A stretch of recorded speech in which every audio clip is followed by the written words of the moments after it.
Olá, esse trabalho é composto por mim, Emanuele Lopes, e pelos meus colegas Marcelo, Augusto, Marcos Felipe e Matheus Vasconcelos. Nós vamos falar brevemente sobre o Sistema Financeiro Nacional, seus principais órgãos e os princípios que regem a ordem econômica nacional. Bom, falando brevemente sobre o Sistema Financeiro Nacional, é importante mencionar que ele surgiu na época do Brasil Imperial, em meados de 1845, por meio da instauração do primeiro Banco do Brasil no país. No entanto, quando houve a independência do Brasil, surgiu um novo Banco do Brasil no país e, além disso, foi permitido que cada província ela criasse a sua própria instituição financeira, o que possibilitou que o país abrisse o seu mercado para o capital estrangeiro. Com a lei e outras transformações históricas, com a lei número 4.695 de 1964, além do sistema financeiro atual que a gente vivencia, deu-se origem a um órgão chamado Conselho Monetário Nacional.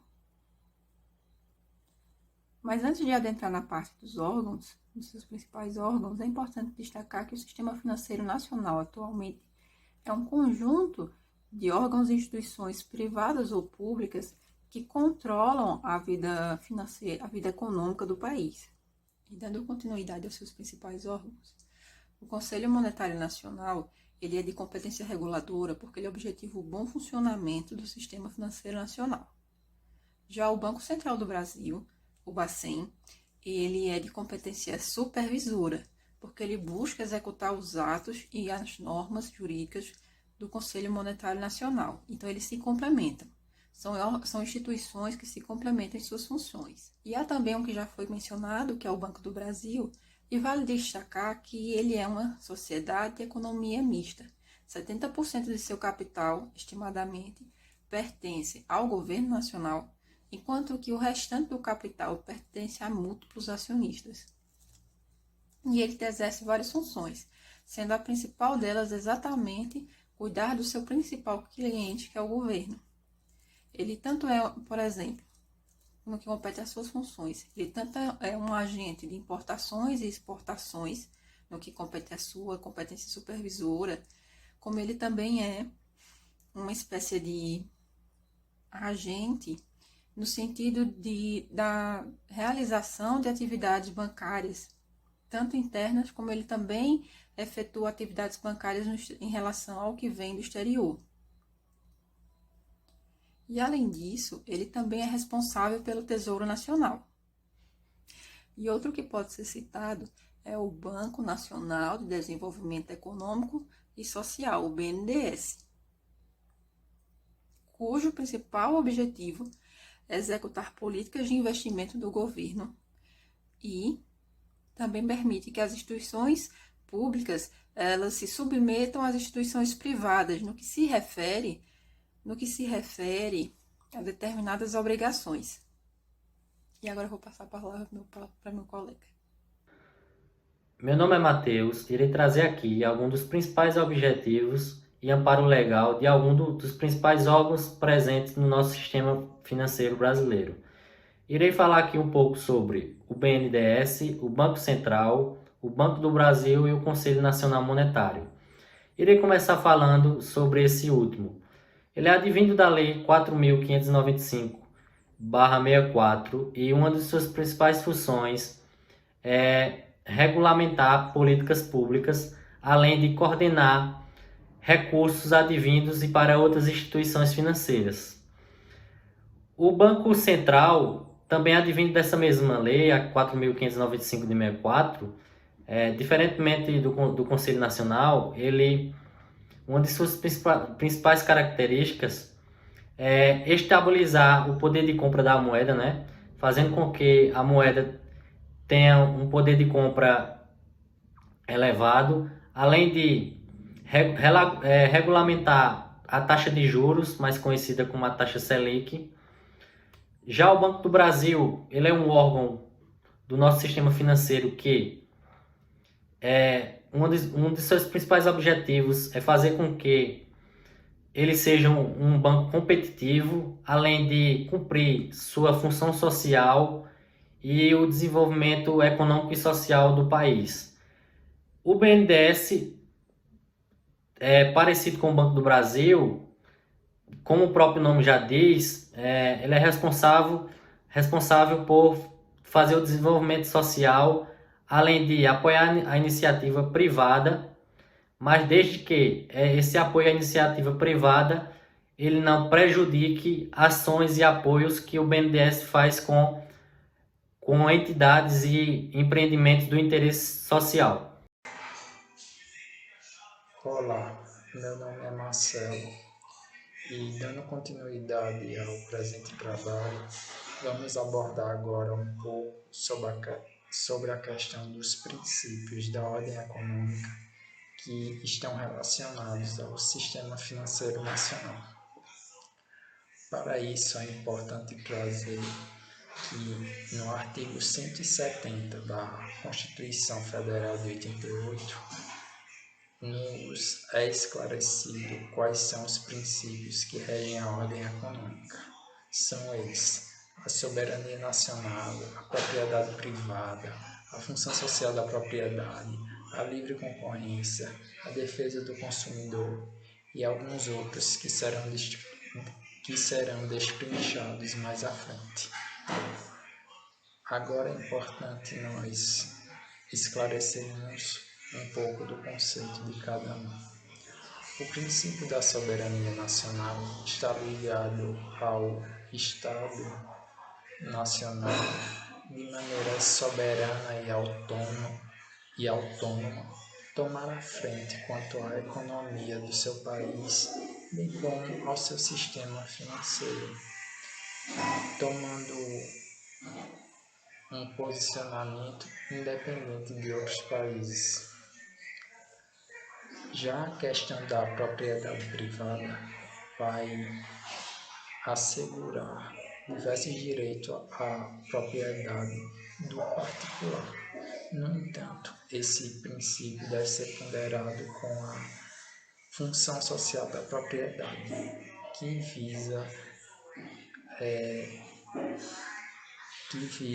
objetivos maiores para a propriedade. Outro princípio que nós podemos citar é a livre concorrência. Nele há diversas iniciativas para garantir que mais de uma pessoa ou sociedade atue em determinado ramo, com vistas a combater práticas de monopólio e outras anticoncorrenciais, para que o mercado se regule de uma maneira mais benéfica.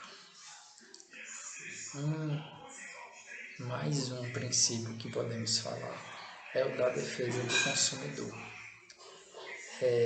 O consumidor ele apresenta uma vulnerabilidade nas mais diversas áreas diante do fornecedor, o que vai refletir também aqui na seara da ordem econômica. Embora haja diversos princípios, há alguns que vão interferir mais nessa área do sistema financeiro nacional. O principal deles é a soberania nacional, porque por meio dele podemos perceber que o nosso país, através de diversos órgãos como o Bacen, BB, atua de maneira autônoma e independente nacionalmente para regular, desenvolver e fiscalizar o nosso sistema econômico e sistema financeiro. Além disso, um outro princípio que se destaca nesse contexto é o da defesa do consumidor, porque por meio desses órgãos já falados, também vai haver um combate a essas desigualdades para que sejam diminuídas essas diferenças entre consumidor e fornecedor, visto que as relações de consumo são objeto aqui do direito econômico e, consequentemente, do sistema financeiro nacional. Obrigado.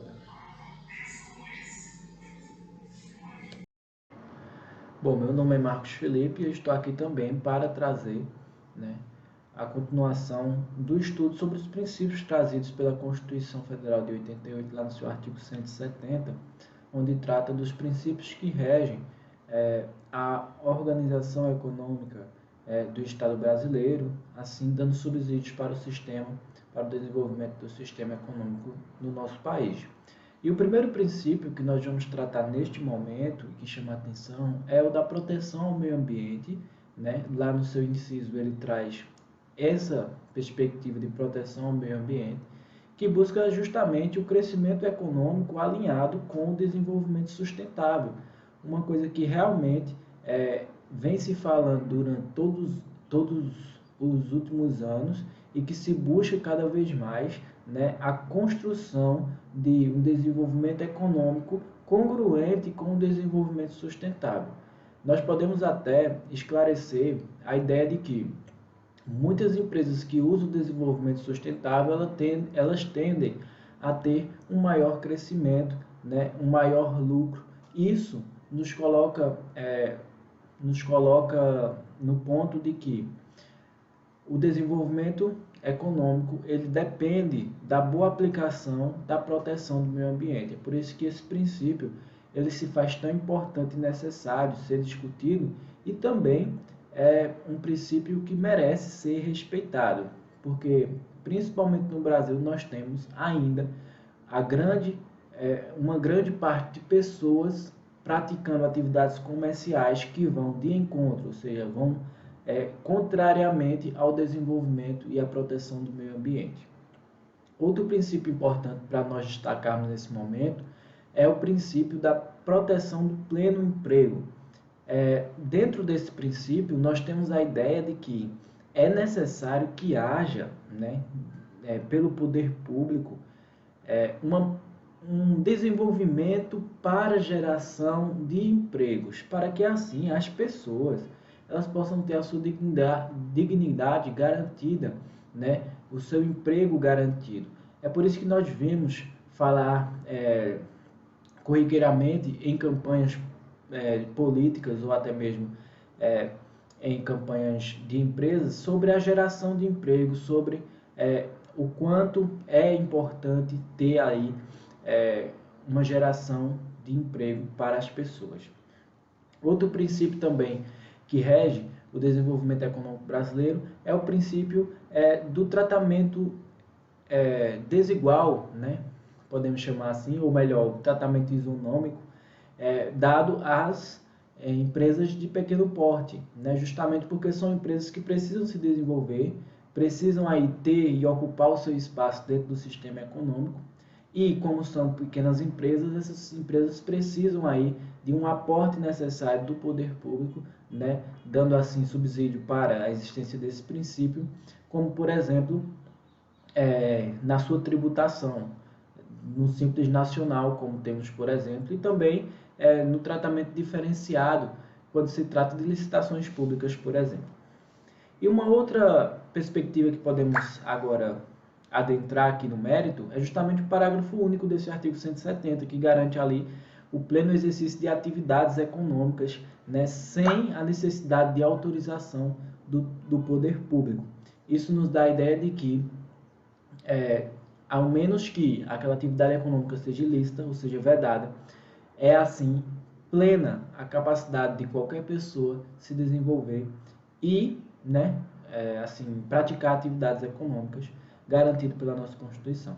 Esse foi um pedaço dos princípios que nós analisamos, a complementação dos princípios da Constituição. Nosso trabalho fica por aqui. Um forte abraço e até mais.